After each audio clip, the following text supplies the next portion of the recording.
They've asked me to introduce the next speaker, but if the cues outside the NCPA are any indication, he needs no introduction at all. Ladies and gentlemen, Shashi Tharoor.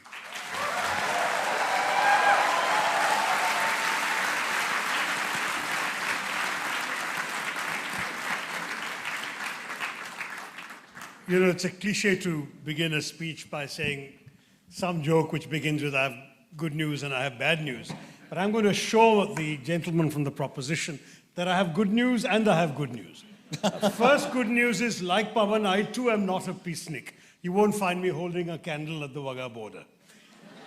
The other good news is, I completely accept your premises. I accept all the points you have made about Pakistan. I share them entirely. But I don't agree with your conclusion. Maruf Raza accused my friend Pavan of not reading the writing on the wall.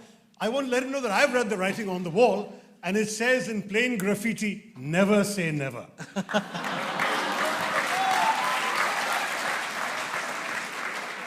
Look, let me approach this proposition not as a debater, but as I hope one day potentially a policymaker on this issue. I ask myself, why is there hostility to India from Pakistan? And I agree with everything they've said. There is a national narrative of grievance from Pakistan. There are all these immigrants who actually don't belong to the territory there and who had to develop this ideological narrative against India, that their nationalism is reductive, that Pakistan, the idea of Pakistan rests on the fact that it's not India and that therefore it has to define itself in opposition to India and to Indian interests. I buy all of that. I would even argue further that the Islam we hear about in Pakistan is more than a faith, it's actually also an excuse.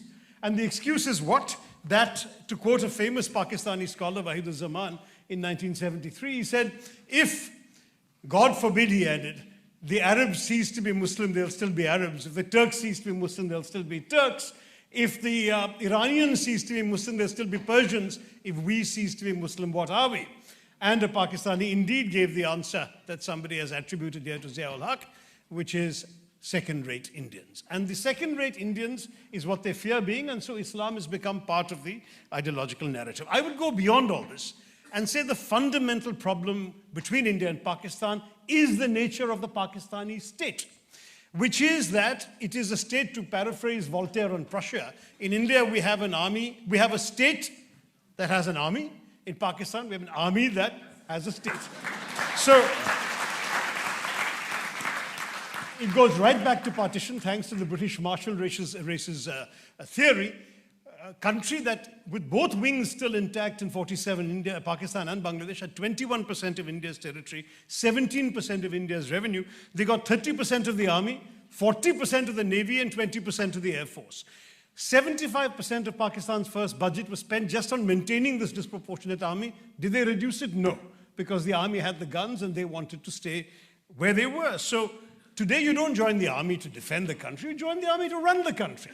This is the real problem. The army in Pakistan has no strategic interest in peace. Maybe they don't have an interest in war, because which Pakistani general wants to die? But they have an interest, no strategic interest in peace. Now, where do I lead from there? I look at the excuse they use for hostility to India, Kashmir. Kashmir is not a cause of hostility between India and Pakistan, it is a symptom.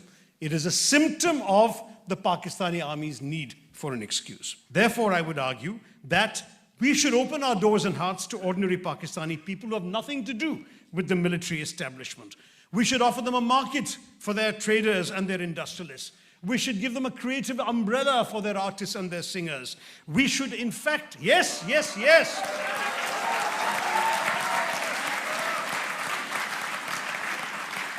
We should offer an enthusiastic market for their fashion designers.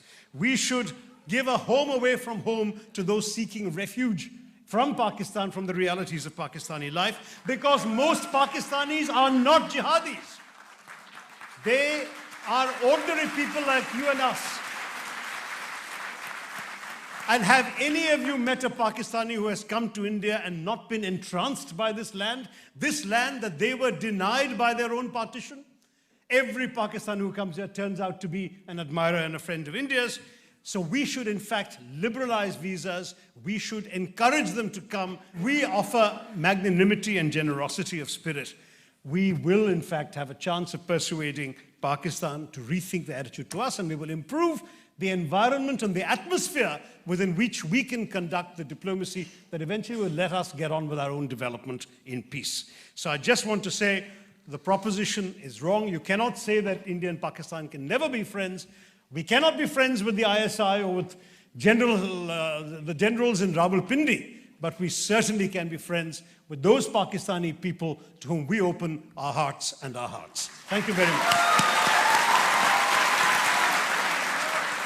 Thank you, Shashi. Great speech. The best part of it was till the last 2 minutes, you could have gone on either side.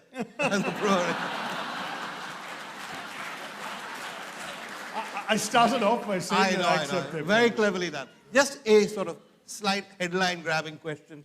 If you guys were in power in this state, what would you have done when there were calls for this ban? What would we have done about?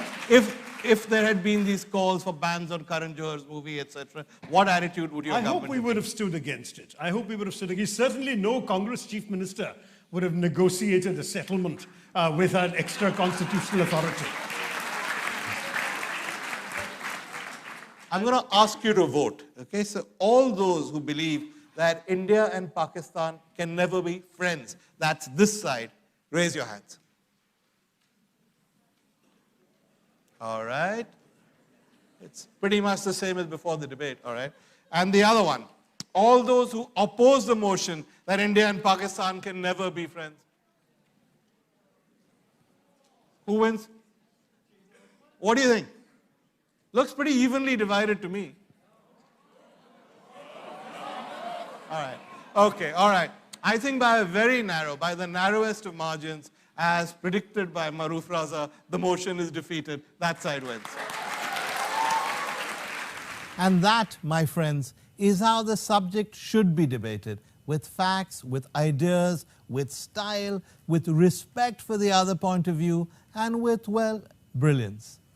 We're back to our normal format next week. Before that, we wish you a very happy New Year from the entire Virtuosity team. We'll see you in the New Year. Goodbye.